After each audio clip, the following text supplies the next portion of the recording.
मेरे भाई और मैं एक ही समय पर सर्वाइवल सिस्टम के साथ जागे।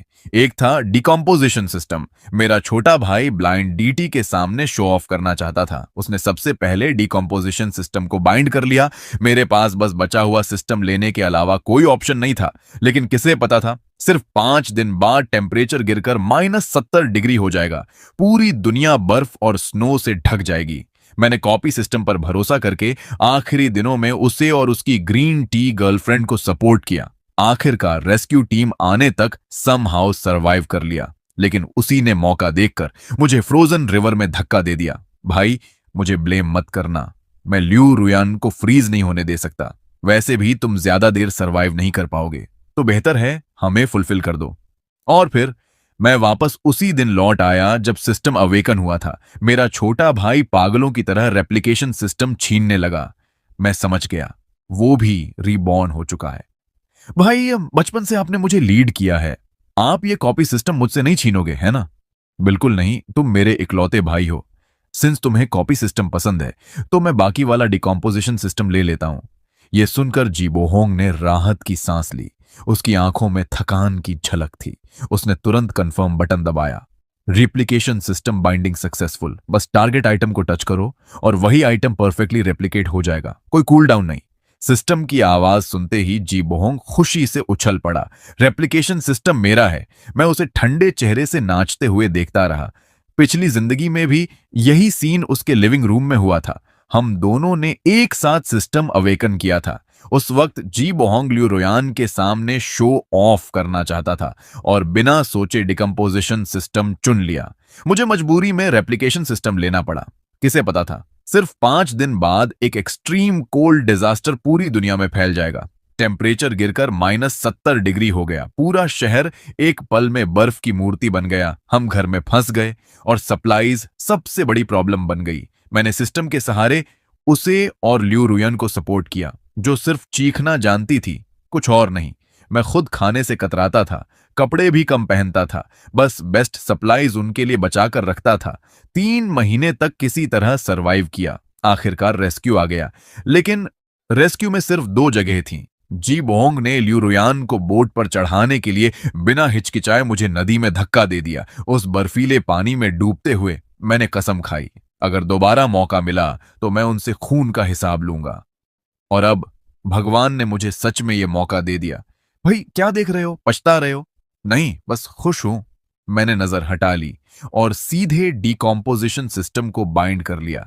Decomposition system binding successful. ये किसी भी अनऑर्गेनिक या इनऑर्गेनिक मैटर को डिकम्पोज एंड रिओनऑर्गेनाइज कर सकता है। उसे हाई एनर्जी फ्यूल या फ्रेश इंग्रेडिएंट्स में कन्वर्ट कर सकता है। कन्वर्जन रेट आइटम की डेंसिटी पर डिपेंड करता है। जी बोहोंग अचानक पास आया। भाई, थोड़े पैसे उधार मिलेंगे? मैं ल्यू रुयान के साथ शॉपिंग जा रहा हूं, कैश कम पड़ गया। मैंने भौं उठाई। तुम्हारे पास रेप्लिकेशन सिस्टम है, फिर भी मुझसे पैसे? अरे, सिस्टम पावरफुल है, लेकिन अभी यूज करना नहीं आता।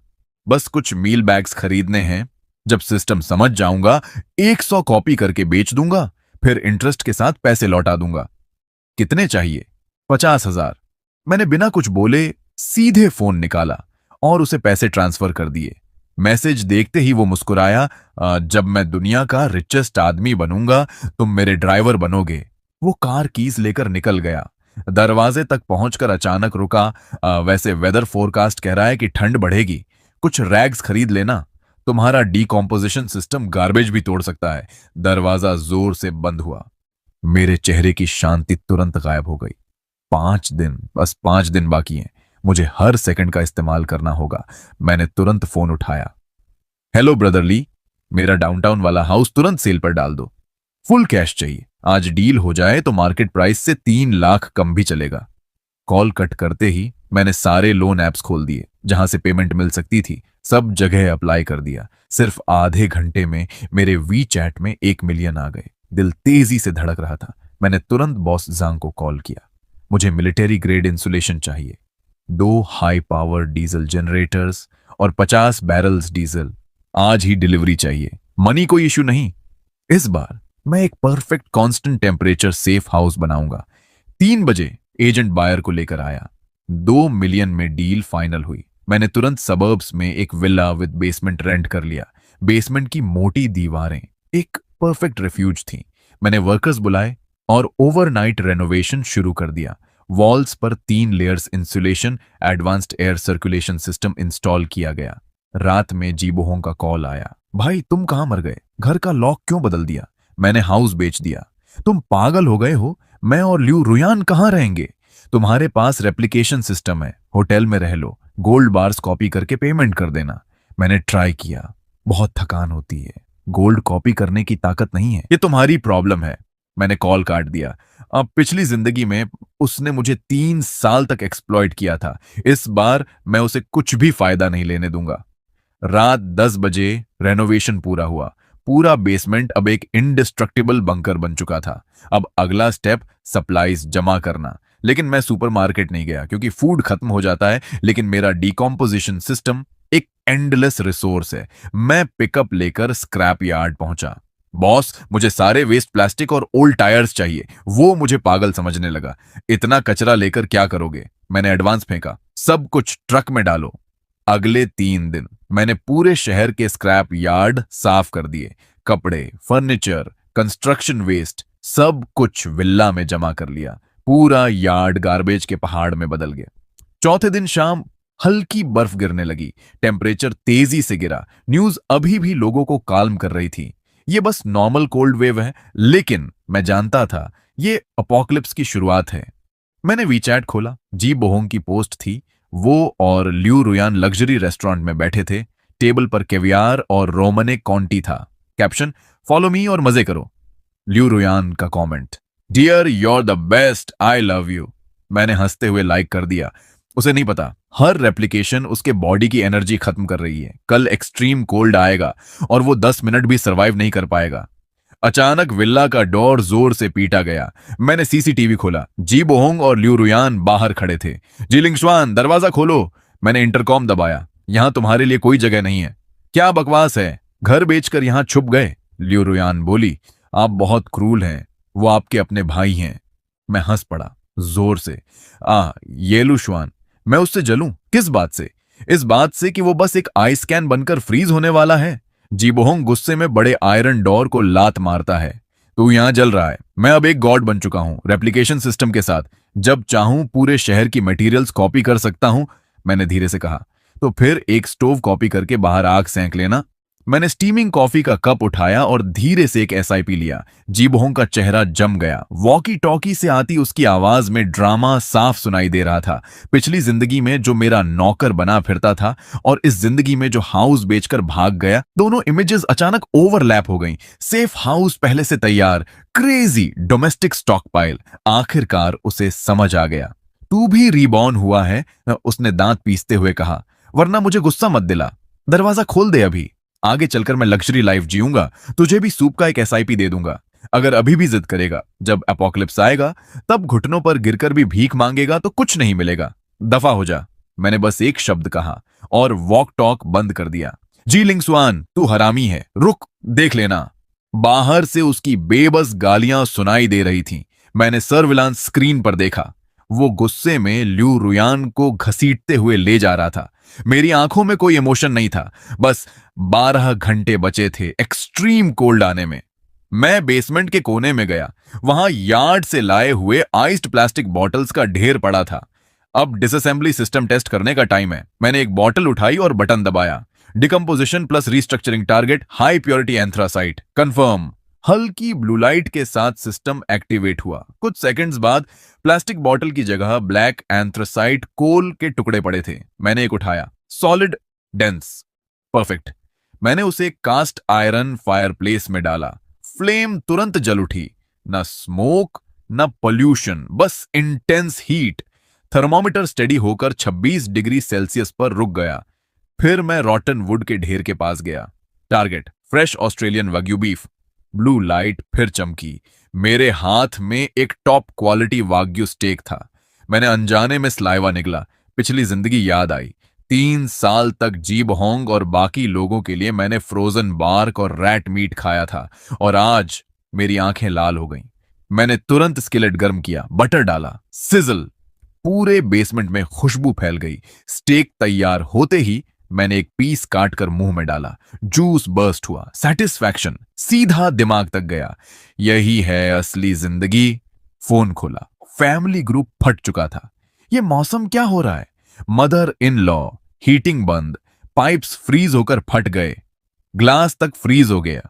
कोल्ड वेव सेंचुरी में पहली बार जी बोंग ने वॉइस मैसेज भेजा, घबराओ मत, मैंने सुपर पावर अवेकन किया है, कुछ भी कॉपी कर सकता हूं। रोयान के लिए डाउन जैकेट्स और वार्म पैक्स बना दिए हैं, जिसे जो चाहिए मुझसे ले लो। कुछ सेकंड साइलेंस, फिर ग्रुप एक्सप्लोड हो गया। वाह बेटा, हीरो, मेरे लिए भी अप्लायंसेस कॉपी कर दे, तू तो भगवान है। जी बोहोंग प्राउडली बोला, सब रिलेटिव्स हैं, सबका ख्याल रखूंगा। फिर, लेकिन जी लिंगसुआन, उसने आज मुझे घर से निकाल दिया, 2 मिलियन लेकर अकेला विला में मजे कर रहा है। उसे फर्क नहीं पड़ता कौन जिए कौन मरे। बस हवा बदल गई।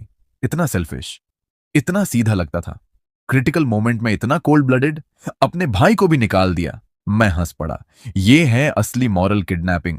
मैंने वाग्यू स्टेक की फोटो भेजी। हाँ, मैं कोल्ड ब्लडेड हूं। ये वाग्यू स्टेक खाकर पैनिक हो रहा है। Group instant silent. फिर जी बोहोंग, अभी घमंड कर, जब सप्लाईज खत्म होंगी देखूंगा कैसे जिंदा रहेगा। मैंने इग्नोर कर दिया। 2 घंटे बचे थे। बाहर तूफान शुरू हो चुका था। हवा ऐसे चिल्ला रही थी जैसे हजारों जानवर दहाड़ रहे हों। स्नो हेल बन गई, बुलेट प्रूफ ग्लास पर टकराकर क्रैक जैसी आवाजें। Temperature -30 degree Celsius. ये बस शुरुआत थी। कैमरा ऑन किया, पूरी दुनिया अंधेरे में। स्ट्रीट लाइट्स उखड़ चुके थे। कुछ कार्स भागने की कोशिश में आईसी रोड्स पर स्किड करके क्रैश और इंस्टेंटली फ्रीज होकर मेटल ब्लॉक बन गई। अपोकलिप्स ऑफिशियली शुरू। मैंने आराम से हॉट शॉवर लिया, सॉफ्ट बेड पर लेट गया। क्लॉक 12 बजे AM। अचानक एक्सट्रीम कोल्ड स्काई से गिरा। विला हिल गई। टेम्परेचर गिरता गया, -60, -70 डिग्री सेल्सियस। अब असली खेल शुरू। मैं शांति से सो गया। अगले दिन फोन की वाइब्रेशन से उठा। ग्रुप्स पैनिक से भरे हुए थे। दरवाजा फ्रीज हो गया, घर बर्फ बन गया, कोई बचाओ। जी बोहोंग साइलेंट। मैं हंसा। अब टाइपिंग की ताकत भी नहीं बची होगी। मैंने फायरप्लेस में कोल डाला, कॉपर हॉट पॉट निकाला। Target top mutton, tribe, vegetables. Blue light. Table भर गया लग्जरी हॉट पॉट से। मैं आराम से खा रहा था। तभी जी बोहोंग फाइनली ग्रुप में बोला, सिस्टम टॉक्सिक है, एक चीज कॉपी करने पर बॉडी ड्रेन हो जाती है। Group panic. तो तू बेकार निकला, हम सबको धोखा दिया, हम मर जाएंगे। मैंने प्राइवेट चैट खोला, हॉट पॉट की फोटो भेजी प्लस वॉइस। बाहर बहुत ठंड है, लकीली मैं सेफ हाउस में हूं। इतना हॉट पॉट खा रहा हूं कि पसीना आ रहा है। 10 सेकंड टाइपिंग। 1 मिनट बाद वॉइस आया, भाई प्लीज बचा लो, गलती हो गई, दरवाजा खोल दो, मैं और रोयान जिंदगी भर तुम्हारी सेवा करेंगे। वो भी कहती है, बस एक एसआईपी हॉट सूप के लिए वो तुम्हारे साथ सोने को भी तैयार है। उसकी बेशर्मी भरी भीख सुनकर मैं बस चुप रहा। मैं तो लगभग जोर से हंसी पड़ा। अरे अंकल लॉन्ग, पिछली जिंदगी में जब तुमने मुझे बर्फ में धक्का दिया था तब तुम्हें याद क्यों नहीं आया कि हम भाई हैं? मैंने वॉइस की दबाया, सिर्फ एक लाइन भेजी, मर जा। मैसेज सेंड होते ही डन। मैंने तुरंत जीबोहोंग को म्यूट, डू नॉट डिस्टर्ब कर दिया। उसकी एक और आवाज सुनना भी मुझे गंदा लग रहा था। बाहर अभी भी तूफान और बर्फ का कहर जारी था। वॉल के थ्रू मॉनिटरिंग सिस्टम से पूरा शहर अब एक डेड आइस फील्ड बन चुका था। सड़कों पर कई मीटर मोटी बर्फ जमी थी। हाई राइज बिल्डिंग्स ऐसे दिख रहे थे जैसे बड़े बड़े आइस टम्ब स्टोन्स शार्प आइसिकल्स से ढके हुए। अपोकैलिप्स का पहला दिन, कम से कम 30% लोग खत्म, और ये तो बस शुरुआत थी। मैंने आराम से खाया पिया और काउच पर लेट गया। कम्युनिटी ग्रुप खोला। अब पैनिक बदलकर गालियों और डिस्पेयर में बदल चुका था। रेस्क्यू टीम अभी तक क्यों नहीं आई? इतना टैक्स देते हैं, हेलीकॉप्टर भी नहीं उड़ सकता इस मौसम में। किसी के पास खाना है, रोलेक्स के बदले दूंगा, पोर्शे की चाबी भी दे दूंगा। मैंने न्यूज देखी, दिल में कोई हलचल नहीं। पिछली जिंदगी में मैं भी ऐसा ही था, ठंड में कांपते हुए सोचता था कोई ऊपर से आकर बचा लेगा। लेकिन रियलिटी ने सिखाया, अपोकलिप्स में दया सबसे खतरनाक जहर है। तभी ग्रुप में नया मैसेज आया, सेंडर ब्रदर लॉन्ग, 18वीं फ्लोर। मुझे उसका थोड़ा अंदाजा था।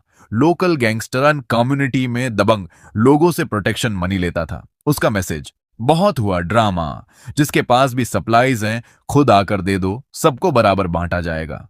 अगर किसी ने छुपाया तो चाकू से निपटूंगा। 17वीं फ्लोर सर्च कर चुका हूं, अब 18वें पर आ रहा हूं। मरना नहीं है तो दरवाजा खोल देना। मैंने भौं उठाई। पहले दिन ही ऑर्गेनाइज लूट शुरू, लेकिन मुझे फर्क नहीं पड़ा। मैंने फोन बंद किया, वर्क बेंच पर गया, स्क्रैप स्टेशन से लाए हुए कचरे में से एक्सपायर्ड कोल्ड मेडिसिन निकाली। Target high purity antibiotics, blue light और इंस्टेंट। वो दवाई बदलकर नई अमॉक्सिसिलिन बन गई।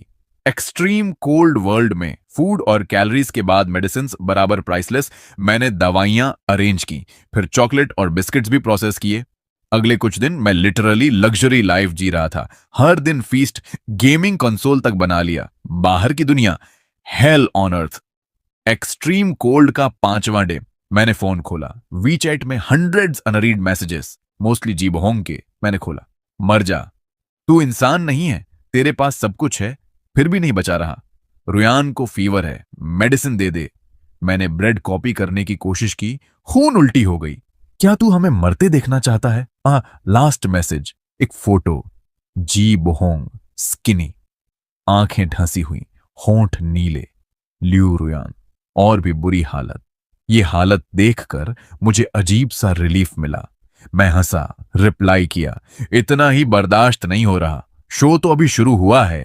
जी बोहोंग ने तुरंत रिप्लाई किया, तू चाहता क्या है? क्या मुझे मारना चाहता है? मैंने जवाब दिया, मैं सिस्टम लेकर शो ऑफ तू कर रहा था, मेरा क्या लेना देना। वो चुप, फिर बोला, ज्यादा खुश मत हो, मैंने ब्रदर लॉन्ग को बता दिया है। तेरे सेफ हाउस और सप्लाईज के बारे में मेरी आंखें तुरंत ठंडी हो गईं। मरते मरते भी धोखा देना नहीं छोड़ा। मैंने रिप्लाई किया, वो मुझे ढूंढ नहीं पाएंगे। वो हंसा, तू अंडर एस्टिमेट कर रहा है। उनके पास स्नोमोबाइल्स हैं, मैंने डायरेक्शन बता दी है। अगर मुझे और रुयान को बचाना है तो उन्हें रोक। मैं हंसा, ठीक है, आने दे। फोन साइड में फेंक दिया, अब मजा आएगा। मैंने विल्ला के आसपास HD नाइट विजन कैमरास लगा दिए। बाहर व्हाइट स्टॉर्म, विजिबिलिटी 5 मीटर से भी कम। ऐसे में स्नोमोबाइल चलाना बराबर सुइसाइड। मीनवाइल सिटी के अंडरग्राउंड गराज में जी बोहोंग कांप रहा था। उसके सामने कुछ खतरनाक आदमी, लीडर ब्रदर लॉन्ग। पक्का तेरे भाई के पास सप्लाईज हैं और वो विल्ला में छुपा है। जी बोहोंग 100%। उसने हाउस बेचा, 2 मिलियन कैश, सब खरीदकर सबर्ब में स्टैश किया। आप ले जाओ, सब आपका। ब्रदर लॉन्ग, इतना बड़ा एरिया कैसे ढूंढूं? जी बोहोंग, अबैंडन्ड फैक्ट्री के पास। बस मुझे थोड़ा खाना दे दो, मैं रास्ता दिखाऊंगा।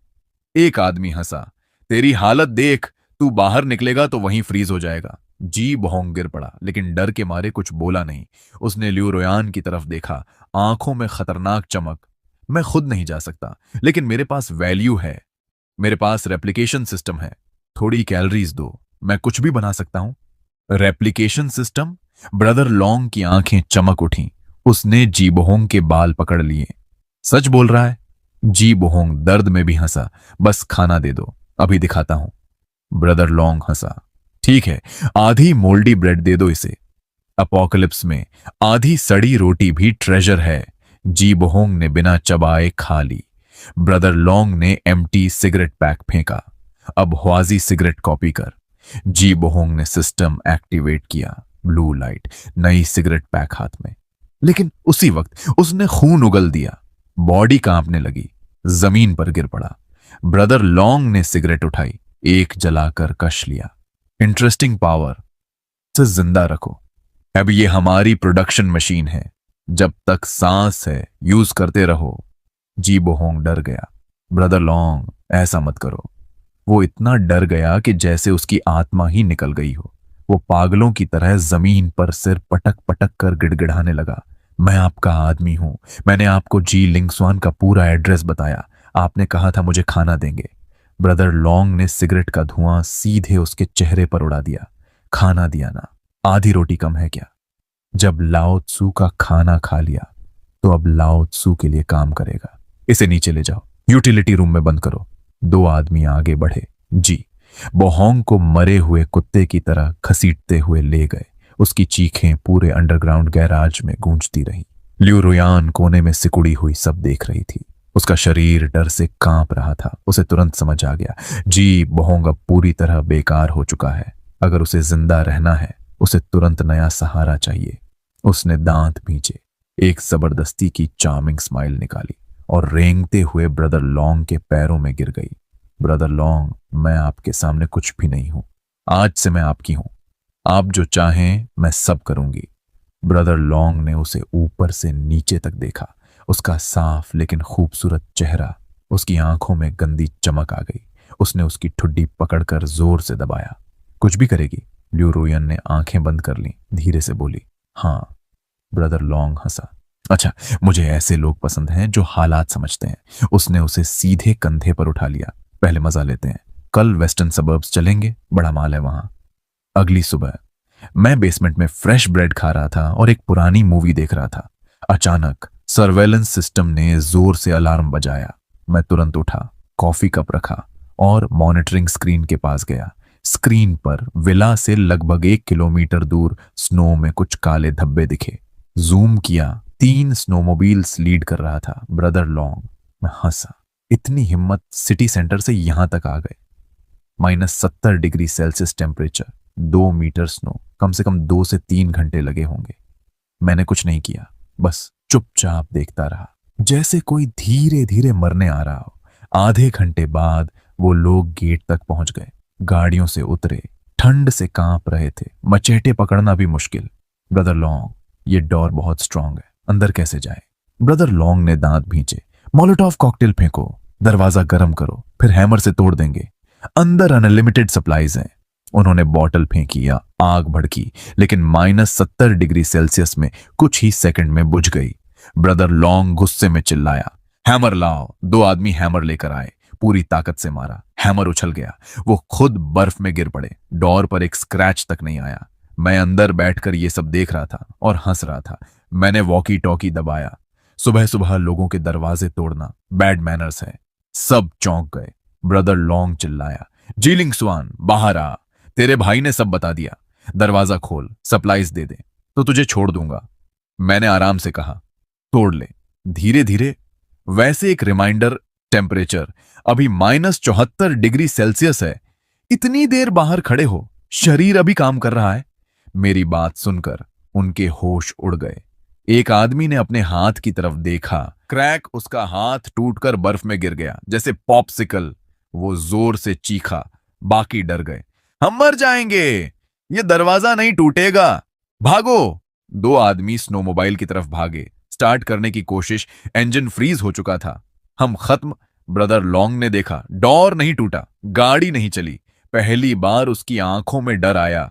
वो घुटनों पर गिर गया, कैमरा की तरफ सिर पटकने लगा। लिन शुआन, आई प्लीज, गलती हो गई, अंदर आने दे, हम तेरे नौकर बन जाएंगे। सब जी बोहोंग की गलती है, मैंने ठंडी हंसी के साथ कहा। कुत्ते, मैं पागल कुत्ते नहीं पालता। नाइफ है ना, यूज करो एक दूसरे पर। मैंने वॉकी टॉकी बंद कर दिया, वापस आराम से काउच पर बैठकर मूवी देखने लगा। मुझे जरा भी दया नहीं आई। अपोकलिप्स में दया बराबर खुद के साथ सबसे बड़ी क्रूरटी। करीब 2 घंटे बाद मैंने फिर मॉनिटरिंग स्क्रीन देखा। बाहर बर्फ में लाशें पड़ी थीं। ब्रदर लॉन्ग, घुटनों के बल जमी हुई आइस स्टैच्यू, उसके चेहरे पर डर और निराशा हमेशा के लिए फ्रीज हो चुकी थी। मैंने स्ट्रेच किया, वर्क बेंच पर गया, सिस्टम एक्टिवेट किया। ब्लू लाइट चमकी, सारी लाशें, स्नोमोबाइल्स, हथियार, सब गायब। आउटपुट मिला 20 litre biodiesel, refined steel, organic fertiliser. मैंने संतोष से सिर हिलाया। जिंदा में बेकार, मरकर काम के। मीनवाइल सिटी के अपार्टमेंट में जी बोहोंग को यूटिलिटी रूम में लटकाया गया था। वो अभी भी जिंदा था। बाकी लोग समझ चुके थे, सिस्टम बराबर लाइव ट्रेन, लेकिन जब तक जिंदा है बराबर यूज करो। एक आदमी ने बर्फ का पानी उसके चेहरे पर फेंका। वो होश में आया, पूरा शरीर कांप रहा था। उठ, जल्दी कुछ कॉपी कर। जी बोहोंग रो पड़ा, मुझे खाना दे दो, मर जाऊंगा। खाना? जोरदार थप्पड़। ब्रदर लॉन्ग वापस नहीं आया। तुझे खाना कहां से मिलेगा? जी बोहोंग ने आंखें बंद कर लीं। अब उसे समझ आ गया, वो इंसान नहीं रहा, एक प्रोडक्शन मशीन बन चुका है।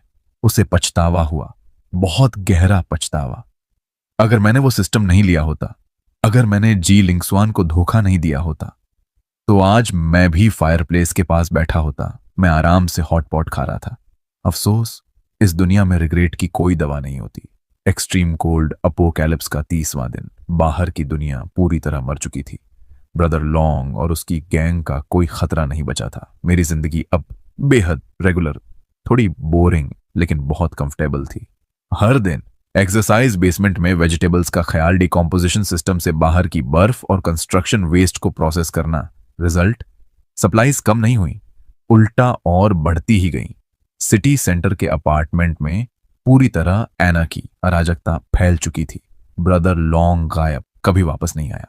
उसके बाद बाकी लोग बची हुई सप्लाईज के लिए लड़ पड़े। जी बोहोंग और उसका प्रोडक्शन मशीन वाला रोल एक बेहद ट्रेजिस्टिक एंड तक पहुंचा। अंत में एक नया रूथलेस आदमी आया, बॉल्ड हेड, गंजा। उसने सबको मार दिया और खुद नया बॉस बन गया। लेकिन वो ब्रदर लॉन्ग से भी ज्यादा खतरनाक था। उसे जी बोहोंग की कोई परवाह नहीं थी। उसका बस एक काम था, रोज उससे फूड और अल्कोहल कॉपी करवाना, ताकि वो खुद और उसके खास लोग लग्जरी लाइफ जी सकें। लियू रुयान अब वो सिर्फ एक ऑब्जेक्ट बन चुकी थी। जीने के लिए उसने अपनी डिग्निटी पूरी तरह छोड़ दी, यहां तक कि वो खुद जी बोहोंग को टॉर्चर करने लगी। सर्विलेंस स्क्रीन में लियू रुयान ने एक बकेट उठाया, गंदी बर्फ का पानी और जी बोहोंग पर फेंक दिया। जी बोहोंग आयरन बेड से बंधा हुआ था, मुश्किल से आंखें खोली। रुयान, तुम मेरे साथ ऐसा क्यों कर रही हो? ड्रामा मत कर। अगर तू काम नहीं करेगा तो बॉल्ड ब्रदर मुझे खाना क्यों देगा? तूने कहा था ना तू मुझसे प्यार करता है, तो जल्दी कॉपी कर। जी बोहोंग ने आंखें बंद कर ली। आखिरकार उसे इस औरत का असली चेहरा दिख गया। उसने आखिरी ताकत जुटाई, सिस्टम एक्टिवेट किया, लाइट फ्लैश, एक रोस्ट चिकन प्रकट हुआ। लेकिन उसी पल उसका शरीर बुरी तरह कांपा और वो बेहोश हो गया। लियू रुयान एक्साइटेड हो गई, रोस्ट चिकन उठाया, बॉल्ड हेड के पास भागी। बॉल्ड हेड ने चिकन छीना, एक लेग तोड़ा, खुद खाया। ये कचरा और कमजोर होता जा रहा है। एक चिकन कॉपी करके बेहोश, इसे पानी डालकर जगा। मुझे आज शराब चाहिए। लियू रुयान ने बिना सोचे बर्फ का पानी फिर से फेंका। लेकिन इस बार जी बोहोंग नहीं उठा। उसकी सांस बंद हो चुकी थी। लियू रुयन ने कांपते हुए चेक किया, वो मर चुका था। वो डर कर जमीन पर बैठ गई। ब्रदर, ये मर गया। बॉल्ड हेड गुस्से में, ये बेकार मर गया। अब मैं क्या खाऊंगा? उसने लियू रुयन को घूरा, आंखों में क्रूरता। अब तू भी बेकार है। लियू रुयन चिल्लाई, नहीं, मुझे मत मारो। मुझे जीलिंग स्वान का एड्रेस पता है। उसके पास एंडलेस सप्लाईज हैं। मैं तुम्हें वहां ले जा सकती हूं। बाल्ड हेड हंसा, तू मुझे बेवकूफ समझती है? ऐसी जगह जाकर मरना है मुझे? इसके बाद लियू रोयान की चीखें पूरे अपार्टमेंट में गूंजती रहीं। मैं स्क्रीन के सामने बैठा, सब कुछ बिना इमोशन देख रहा था। जी बोहोंग मर गया। लियू रोयान अपना अंजाम पा गई।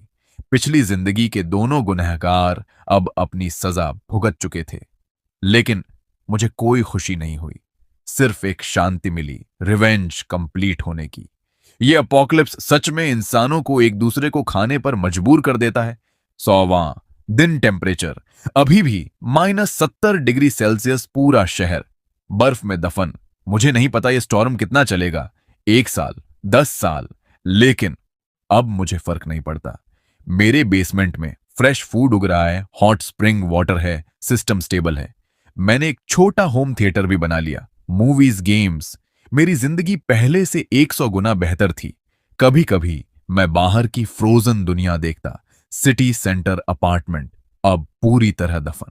बॉल्ड हेड और उसकी गैंग आखिरकार भूख और ठंड से मर गए। शायद इस शहर में अब कोई नहीं बचा, लेकिन मुझे अकेलापन महसूस नहीं होता। मैंने रेड वाइन का ग्लास उठाया, फायरप्लेस के सामने खड़ा हुआ। इस अपोकैलिप्स के नाम मैंने पूरा ग्लास पी लिया। तभी अचानक बेसमेंट में अलार्म बजा। मैं तुरंत मॉनिटरिंग स्क्रीन पर गया। यह हाईएस्ट लेवल अलर्ट था, मतलब पास में कोई स्ट्रॉन्ग हीट सोर्स डिटेक्टेड हुआ है।